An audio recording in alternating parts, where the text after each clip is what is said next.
মেয়েদের শখ বলতে ঘরের টুকটাক জিনিসপত্র কেনাটাকেই মূলত বোঝানো হয়। তেমনি আমারও ঘরে সুন্দর টুকটাক জিনিস কিনতে বেশি ভালো লাগে। যেমন এই টি সেটটা দেখার সাথে সাথেই আমার এত ভালো লেগেছে যে আমি আমার টি কর্নারের জন্য কিনে নিয়ে আসলাম। আপনাদের কাছে কেমন লাগছে কমেন্টে কিন্তু জানাতে ভুলবেন না। আর আপনারা কে কোথা থেকে দেখছেন তাও কিন্তু আমার কমেন্ট বক্সে রাখতে ভুলবেন না। আসসালামু আলাইকুম, আমি মেঘলাস ক্লিপবোর্ডস থেকে আপনাদের স্বাগতম জানাচ্ছি। আমি এখানে আজকে আপনাদের সাথে শেয়ার করব খুব সুন্দর একটা টি সেট নিয়েছি, সেটাই বক্স থেকে এখন ওপেন করছি। আর এই টি সেটটা দেখা মাত্রই আমার মনে হয়েছে যে না, এই টি সেটটা আমার কেনা দরকার। এটা আর্টিসান থেকে নেয়া। আর এই টি সেটটা আমার দেখার সাথে সাথে এতটা ভালো লেগেছে আমি কি বলবো। আর সুন্দর জিনিস কিনতে আসলে কেনা পছন্দ করে, আমিও ঠিক তার ব্যতিক্রম নই। সুন্দর কোনো কিছু দেখলে আমি সেটা যতক্ষণ না পর্যন্ত না কিনতে পারি ততক্ষণ পর্যন্ত টাকা জমাতে থাকি। এরপর যখন পর্যাপ্ত টাকা হয়ে যায় সেই সুন্দর জিনিসটা অবশ্যই আমি কিনে নিই। এরকম একটা জিনিস হচ্ছে এই টি সেট। এই টি সেটটা আমার ভীষণ পছন্দ হয়েছে, তাই আমি এই টি সেটটা আমার টি কর্নারের জন্য নিয়েছি। তো আমার টি কর্নারটা কিভাবে সাজাচ্ছি সেটাই আপনাদের সাথে এখন শেয়ার করব। এখানে হচ্ছে আমি একটা ট্রে নিয়েছি, এটা বড় সাইজের একটা ট্রে। এই ট্রের মধ্যে হচ্ছে আমি এই হোয়াইট কালারের যে তিনটা বড় বড় ক্যান দেখতে পাচ্ছেন এটা রাখার জন্যই মূলত নিয়েছি। আর এটাকেই এখন একটু সাজিয়ে নিব। কিছুদিন আগের একটা ব্লগে আমি আপনাদেরকে দেখিয়েছিলাম, এটা আমি উত্তরা রাজলক্ষ্মী থেকে নিয়েছিলাম, একটা ভ্যান থেকে। এই তিনটা ক্যানিস্টার বা হচ্ছে কৌটা, এই কৌটাগুলো কিন্তু এয়ারটাইট না, সেজন্য হচ্ছে আমি এগুলোতে এমন জিনিস রাখবো যেটাতে বাতাস লাগলে নষ্ট হয় না। তো এখানে আমি হচ্ছে কিছু জিনিস নিয়েছি এই কৌটাগুলোকে সাজানোর জন্য। প্রথমে স্টিকার দেখালাম আর এখন দেখাচ্ছি ডেকোপাজ পেপার। এটা দিয়ে মূলত এই হোয়াইট কালারের যে ক্যানগুলো আছে এগুলোকে চাইলে আমি কালারফুল করে ফেলতে পারবো। তো আমি এগুলো সব দারাজ থেকে নিয়েছিলাম। তো এখন হচ্ছে আমি যে স্টিকারগুলো নিয়েছি, তো আমি যে ডিজাইন করা যে স্টিকারগুলো আছে সেগুলো দিয়েই মূলত এগুলো সাজাতে চাচ্ছি। তো সেজন্য এখান থেকে প্রথমে এই স্টিকারগুলো আমি এই ক্যানিস্টারে লাগিয়ে নিব। প্রত্যেকটা প্যাকেটে এরকম 2টা করে স্টিকারের পাতা আছে, তো এখান থেকে আমি 3টা এখানে লাগিয়ে নিব। তো প্রথমে আমি টি কফি এগুলো হচ্ছে লিখে নিব, যদিও আমার হাতের লেখা অত সুন্দর না, সেটা আসলে আপনারা ইগনোর করবেন।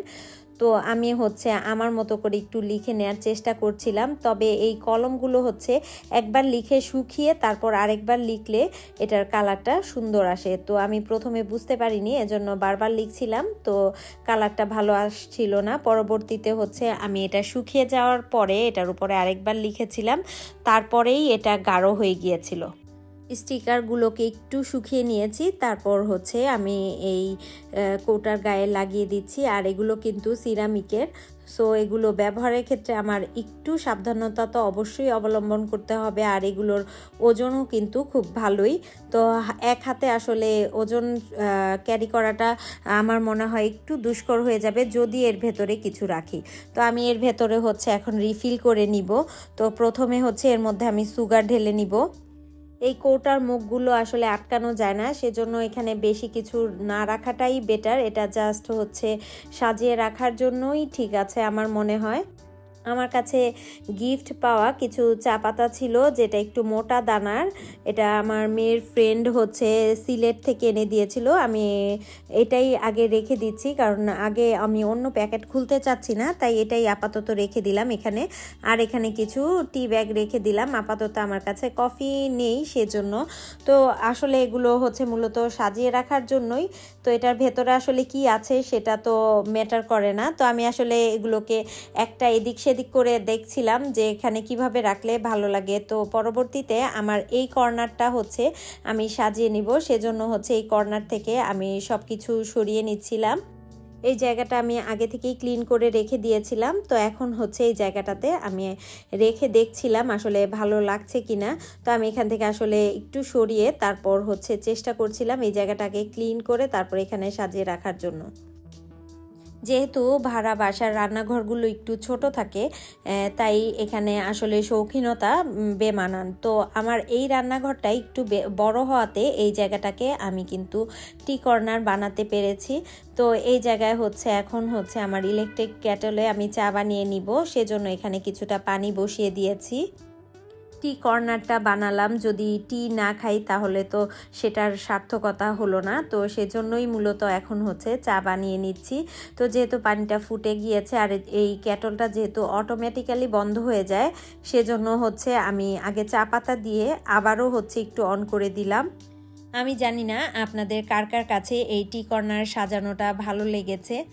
আমার কাছে তো ভীষণ ভালো লেগেছে, কারণ আমি একজন চা পাগল মানুষ।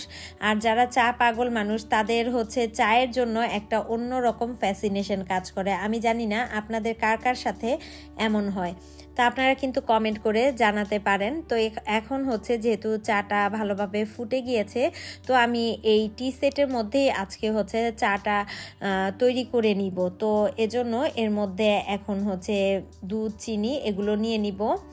আর অবশ্যই আমি এই টি সেটটা আগে ক্লিন করে নিয়েছি। এবার ভালোভাবে শুকনা উপকরণগুলো মিক্স করে নিচ্ছি, যাতে করে চা ঢালার পরে এখানে গুঁড়া দুধটা লাম্পস না হয়ে যায়। তো এখানে আমি চায়ের ছাঁকনি দিয়ে এবার চাটাকে একটু ছেঁকে নিচ্ছি। এই শীতে ধোয়া ওঠা 1 কাপ গরম চায়ে চুমুক দিতে অসম্ভব ভালো লাগে। আপনাদের কার কার এমন মনে হয় যে গরম চা হাতে নিয়ে আসলে একটু সময় নিয়ে নিজের জন্য সময় বের করা, এটাই মনে হয় মেয়েদের লাইফে একটু রেস্ট। এছাড়া আমার মনে হয় না সংসার জীবনে রেস্ট পাওয়া যায়।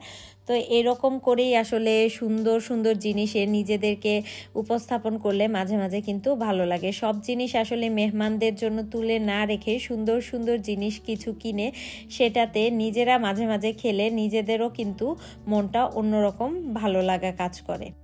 এই তো এই সুন্দর কাপে চা খেতে খেতে আজকে আপনাদের থেকে বিদায় নিয়ে নিচ্ছি। আপনাদের কার কার কাছে এটা ভালো লেগেছে অবশ্যই জানাবেন। আজকে এই পর্যন্তই। আল্লাহ হাফেজ।